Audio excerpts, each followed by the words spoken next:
On political and security cooperation, we have just witnessed the signing of a pivotal agreement, the renewal of the 2010 Philippines-Vietnam Memorandum of Agreement on Defense Cooperation.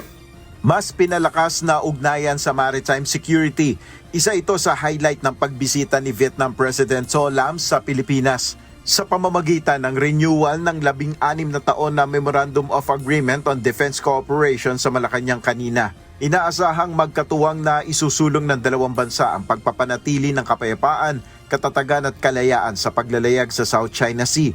Sa pulong sa Malacanang, kabilang sa tinalakay ni Pangulong Marcos at President Lam ang pagpapanatili ng kapayapaan sa South China Sea.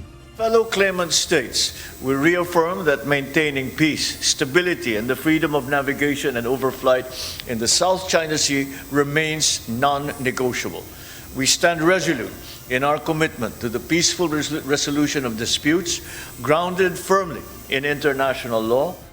Bukod rito, nilagdaan rin ang pagpapalawig ng kooperasyon sa information technology at turismo. Binigyan diin naman ng Vietnamese President ang halaga ng palitan ng pamumuhunan o pagnenegosyo.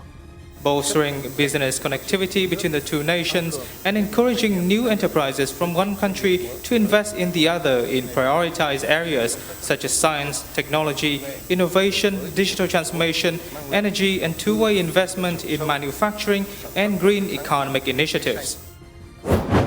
Nagkasundo rin ang Pilipinas at Vietnam para sa agarang pagsugpo sa mga krimen tulad ng internet fraud at human trafficking.